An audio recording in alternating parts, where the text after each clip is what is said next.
Une exposition majeure de plus de 400 œuvres de l'artiste britannique David Hockney a été présentée à Paris mardi 8 avril à la prestigieuse Fondation Louis Vuitton. Issue de musées et de collections privées du monde entier, l'exposition David Hockney 25 se concentre principalement sur le dernier quart de siècle de l'artiste, l'un des principaux contributeurs du mouvement pop art dans les années 1960. Une sélection d'œuvres à l'huile, à l'acrylique, au crayon et numérique est présentée, dont le sous-titre, inscrit à l'extérieur du musée, indique « N'oubliez pas, ils ne peuvent pas annuler le printemps ». Organisée par David Rosenthal, ami de longue date de Hockney, l'exposition présente également certaines de ses œuvres les plus célèbres, dont A Biggie Splash et Portrait d'un artiste, datant respectivement de 1967 et 1972.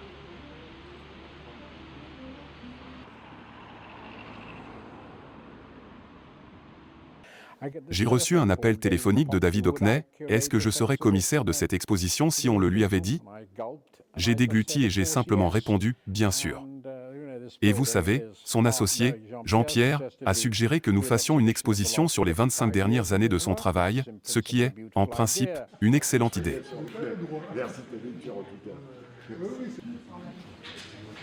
Au cours des 25 dernières années, Hockney a passé une grande partie de son temps dans le Yorkshire, le nord de l'Angleterre, la Normandie, ouest de la France et Londres. De nombreuses toiles exposées représentent les paysages vallonnés qui l'entouraient souvent. La Fondation Louis Vuitton indique qu'à cette époque, il peignait ses amis et sa famille tout en réalisant des autoportraits.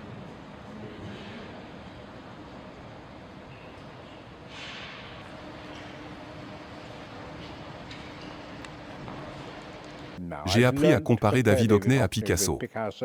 Non pas parce qu'il est le même, mais par l'ampleur et l'imagination de son œuvre. Et la réussite globale n'est pas différente. Je pense qu'on expose d'abord pour se faire plaisir, mais surtout pour faire découvrir l'œuvre et l'art de David Hockney. L'art est une chose, vous savez, car il y a beaucoup d'artistes, mais quand on est avec un artiste, il est le seul. Et lorsqu'un jeune de 14, 15 ou 16 ans vient voir une exposition comme celle-ci, qui n'a peut-être jamais vu une exposition d'un artiste de cette envergure auparavant, il est important de lui faire découvrir l'ensemble de son œuvre. Oui, c'est un maître de la perspective. Il s'intéresse énormément à la perspective. Et aussi à la perspective inversée.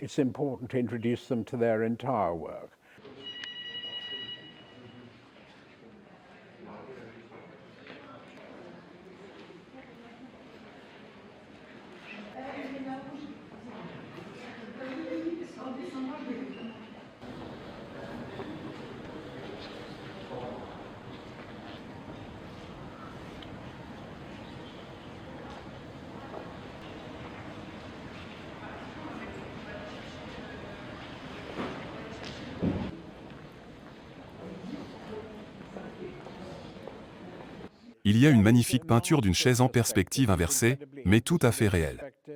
Vous savez, qu'est-ce que la réalité? Pourquoi? Qu'est-ce que la perspective? Qu'est-ce qu'une route? C'est un peintre de routes extraordinaire. Et les routes ne sont pas que des routes. Elles sont comme des lieux, sur la voie d'une sorte d'infini merveilleux.